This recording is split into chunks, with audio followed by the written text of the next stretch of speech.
With today being Halloween, which is my personal favorite holiday, I figured today would be the appropriate day to give you my top 10 traumatizing and horrifying events in WWE history. Now, just to be clear, when I say horrifying and traumatizing, I mean in kayfabe. I mean this was planned to happen, it was supposed to happen, it's not like a freak injury, it's not like something bad happened and they didn't know. This was supposed to happen, so it's kayfabe, traumatizing and horrifying and scary moments. So just want to make that clear. And of course, I guess I just have to restate that this is just my opinion. My top 10 won't be your top 10, and it's totally fine. It's just an opinion. Don't get upset. But I would still love to hear what yours are, so please let me know in the comments down below. At number 10, we have the Wyatt 6 debut, and it's seeing something like this in 2025 was just incredible. I love horror movies. I love anything horror. You see all the stuff behind me that I have that's horror. I love stuff like that. And the production and the amount of effort that they put in to the Wyatt 6 debut was just beautiful. You had the vignettes of Bo Dallas, also known as Uncle Howdy,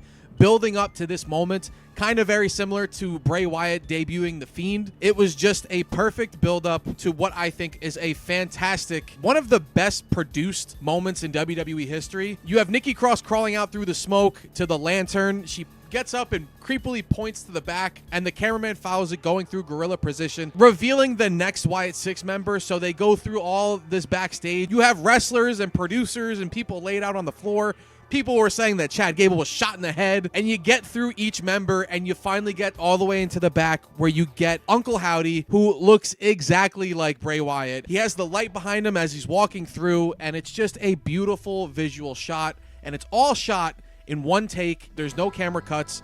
I love stuff like that. One-shot takes are just one of my favorite things. They had to do this perfectly, and the whole thing just felt like our tribute to Bray Wyatt. So to have them all come out, and the amazing shot of you have the camera behind Uncle Howdy as he's walking through gorilla into the crowd where you see all the fireflies. Just an incredible moment, an amazing shot, really creepy and really kind of scary in a way, but it was horrifyingly beautiful. At number 9, we have Undertaker Buried Alive at In Your House Buried Alive. For the very first ever Buried Alive match between The Undertaker and Mankind on October 20th, 1996, 3 days before I was born, by the way. It was a match we have never seen before and something that you really didn't expect. And honestly, I would assume at that time, probably a match you thought Undertaker was going to win. To see him get attacked, thrown into the grave, and have them literally bury him, throw dirt on him, and then dump the rest of the dirt. Seeing that live was probably crazy because you don't really think about the magic tricks and the camera cuts and stuff like that, of things of how they were able to get through that. To then, of all things, at the very end, after he's been buried, the lights go dim, electricity hits the gravestone, and Undertaker's hand reaches through the grass, and he rises again.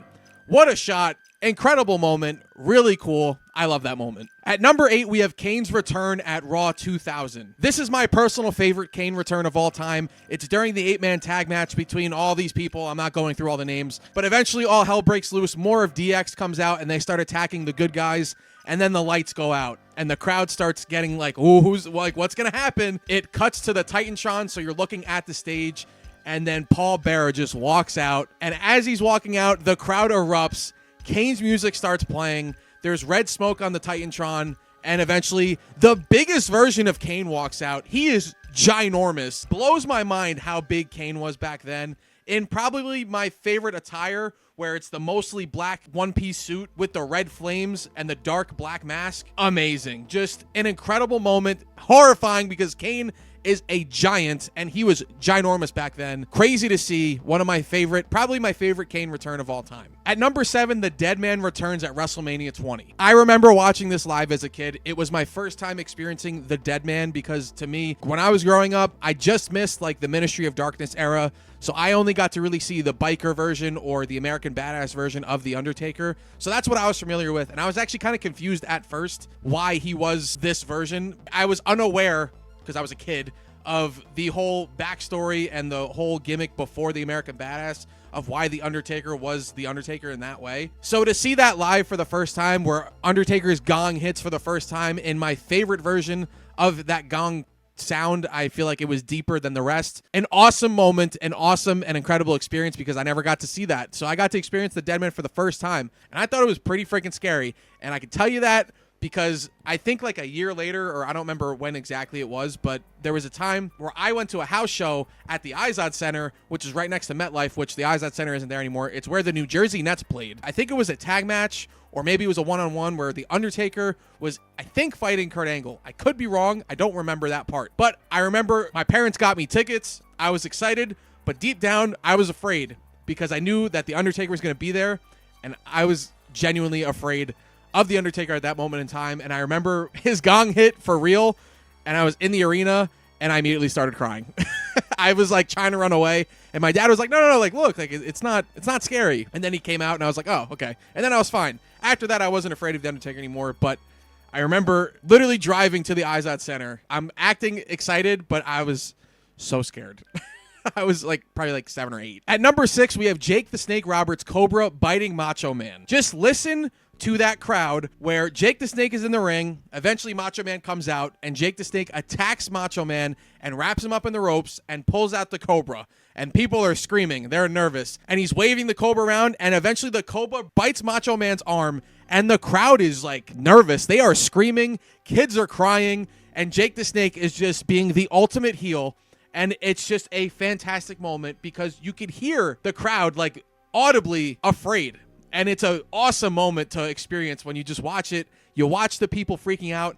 You start to see blood on Macho Man's arm, which that's when people really start freaking out. Kids are hysterical crying. And then there's a part just at the very end that I don't even think Hollywood could draw up where they are panicking. They're putting Macho Man on a stretcher and they're rushing him to the back. And then they cut back to Jake the Snake Roberts, basically face to face with the Cobra, and he's just smiling at it. That is perfection. Incredible production, incredible camera shots, incredible camera work.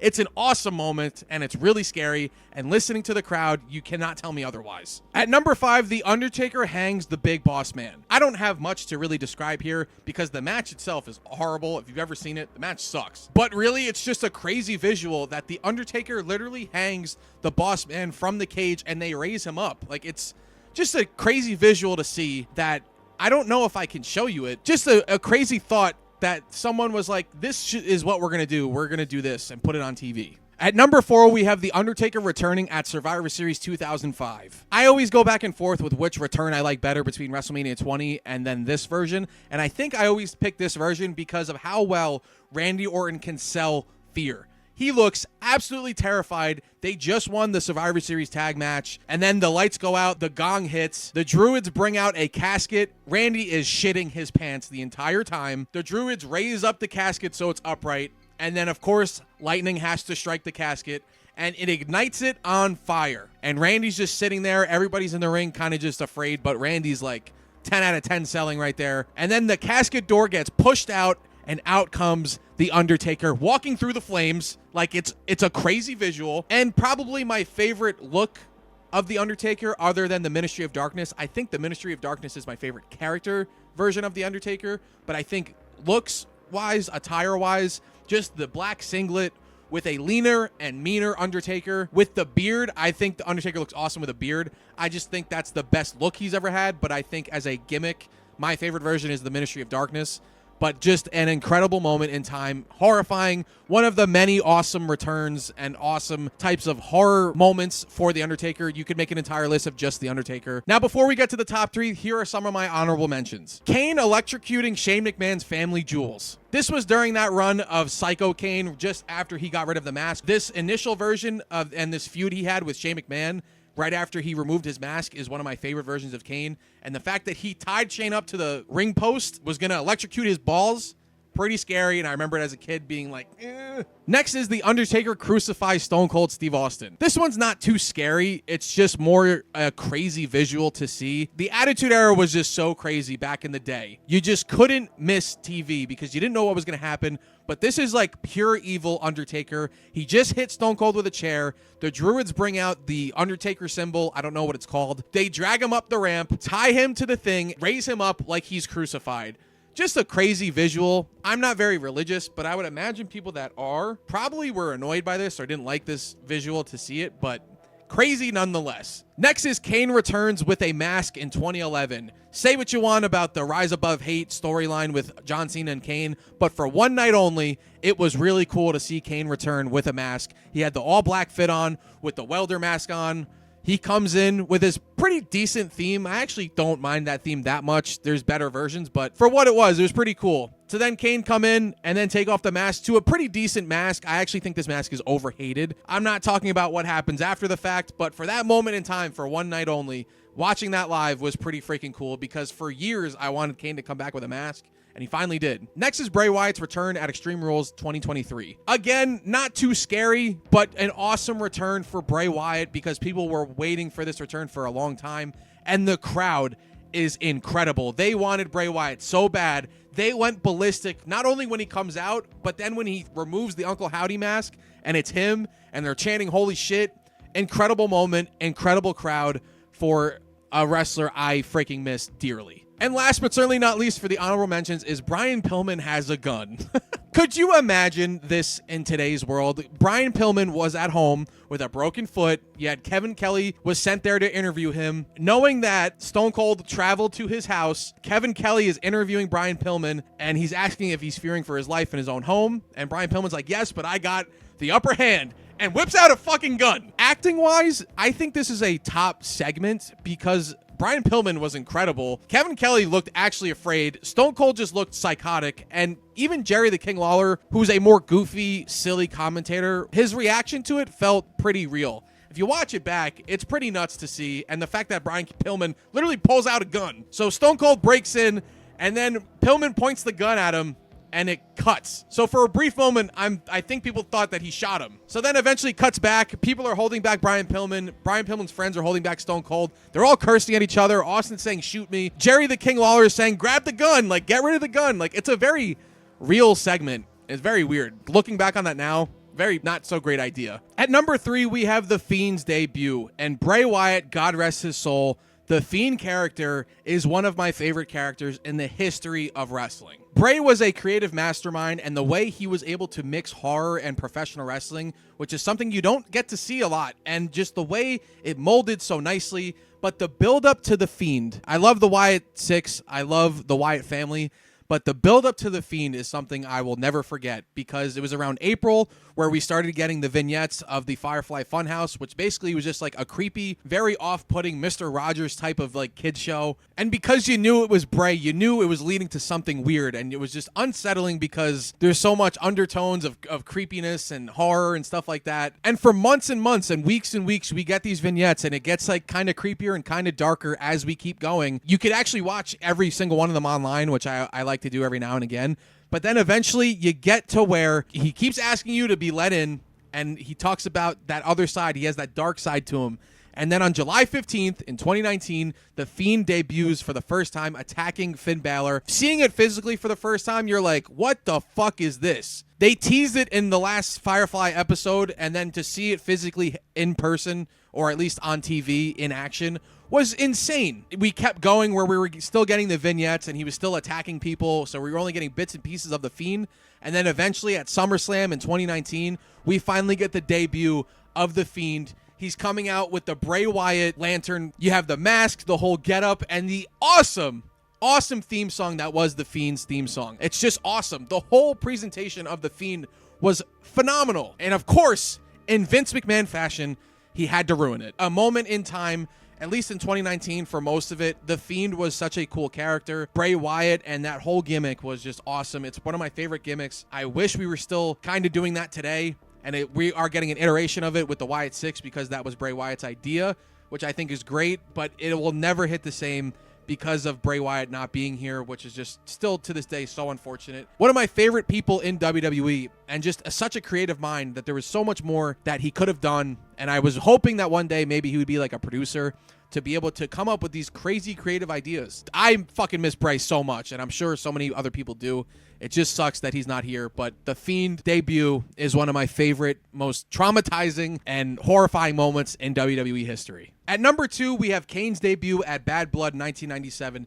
This is, without a doubt, one of, if not the greatest debut of all time. A brand new character that had been building up for weeks because of Paul Bearer telling The Undertaker that he had a little brother, and his brother Kane was coming to get him, and it was a whole storyline that led to the match at Bad Blood with Shawn Michaels and The Undertaker. Near the very end, lights go out, Kane's iconic music hits, one of my favorite theme songs ever, and Kane walks out, and he is this giant human being in a red suit with a mask on, and he gets to the cage, rips it off its hinges, and walks right in, and it's the first time, other than maybe Kevin Nash or Diesel, where Undertaker is eye to eye with somebody. And it's terrifying because The Undertaker to that point was like the guy, like he was one of the bigger guys in WWE. So to see him face to face with his brother Kane is just a crazy, iconic moment in time. That moment will always go down in history as one of the greatest debuts of all time. It's one of my favorite moments ever, and it's genuinely scary because Kane was scary back then. The number one traumatizing or scariest moment in WWE history is Undertaker versus Mankind at Hell in a Cell in 1998. I don't think there's really any debate because this was something that was just, to this day, insane to see. We're kind of desensitized to stuff like this now. Watching The Undertaker throw Mankind off that cell is a crazy visual. I've seen it a million times specifically because of the do not try this at home infomercial. It's just such a crazy thing to watch. You can't fake that. That's why I hate when people are like, oh, wrestling's fake. Well, it's predetermined. You can't fake getting thrown off a 20-foot high cell through a table. People thought he was dead. To then, they're bringing him out on a stretcher. Undertaker hops down, pulls him off the stretcher. They go back up on top of the cage, and then Undertaker chokeslams him, and he falls through the cage into the mat on the ring. That honestly looked worse than him being thrown off the cell. Because if I remember correctly, that wasn't supposed to happen, but you could tell it was gonna because as they're walking through, they're literally like falling through the top of the cage, and then choke slams him, he falls through, lands on the mat, and then you don't really notice it until you watch it again. The chair hits him in the face. When Mick gets to the corner and he's sitting there, you see his tooth either in his nose or like through his lip. I forgot off the top of my head. His teeth are like all destroyed. Like one is lodged through his nose. It is a crazy visual because it was meant to happen. Probably the craziest moment, at least that was supposed to happen on purpose, that has happened because there's nothing like that. And we'll never see anything like that ever again. Because that is just an insane, kind of traumatizing moment. And that's exactly why it's number one on my list.